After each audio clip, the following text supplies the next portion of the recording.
Siapa yang harus dicatat dalam sensus penduduk?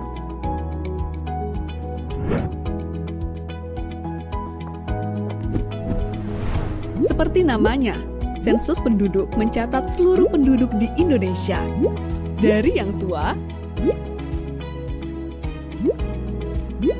hingga yang muda,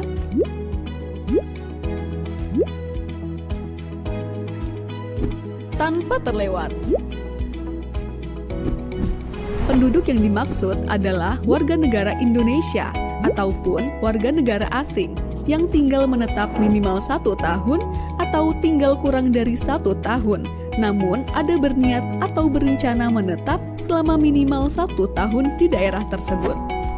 Konsep penduduk ini mengacu pada Undang-Undang Nomor 23 Tahun 2006 dan Undang-Undang Nomor 24 Tahun 2013. Serta rekomendasi Perserikatan Bangsa-Bangsa. Dengan konsep penduduk berdasar tempat tinggal akan menghasilkan data yang lebih akurat sehingga memudahkan pemerintah dalam mengambil kebijakan dan melaksanakan program pembangunan. Misalnya, untuk membangun fasilitas MCK, sekolah, fasilitas kesehatan, dan lain-lain. Tentu harus berdasarkan data siapa yang benar-benar tinggal di wilayah tersebut, bukan berdasarkan catatan administrasi kependudukan saja. Ini Kania, lahir di kota Yogyakarta, tetapi telah menetap di kota Makassar selama 1 tahun. Maka Kania adalah penduduk kota Makassar. Ini Wida, KTP Karanganyar, tetapi telah menetap 7 bulan di kota Bandung dan berencana menetap untuk beberapa tahun ke depan. Maka, Wida adalah penduduk kota Bandung. Jadi, penduduk di suatu daerah, mulai dari provinsi, kabupaten, kecamatan, hingga RT atau dusun dan sejenisnya adalah setiap orang yang telah menetap di daerah tersebut minimal 1 tahun atau kurang dari 1 tahun namun berencana untuk menetap lebih dari 1 tahun. Satu lagi yang perlu dicatat, asisten rumah tangga, sanak famili yang menetap, dan bayi yang baru lahir juga dicatat sebagai penduduk di keluarga tersebut ya. Itulah konsep penduduk. Konsep ini berguna untuk menentukan siapa sajakah yang termasuk dan yang tidak termasuk sebagai penduduk di suatu daerah dalam sensus penduduk 2020. Lalu, bagaimanakah gambaran pelaksanaan sensus penduduk 2020?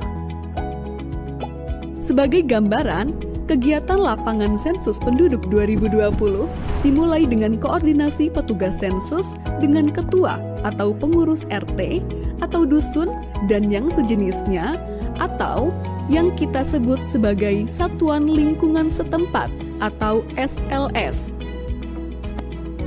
Selanjutnya, petugas sensus bersama-sama dengan pengurus SLS melakukan pemeriksaan daftar penduduk.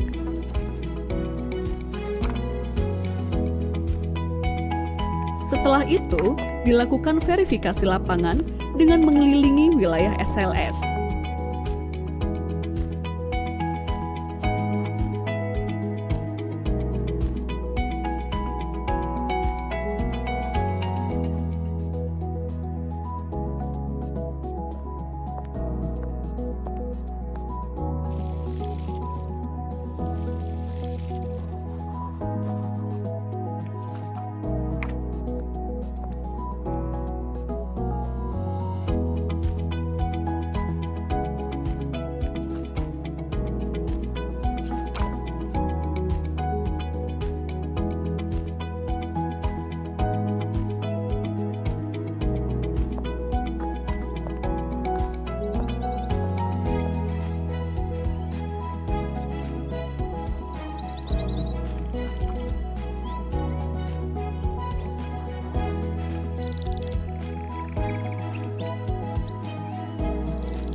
Nah, kita sudah mengetahui apa itu penduduk dan gambaran pelaksanaan sensus penduduk 2020.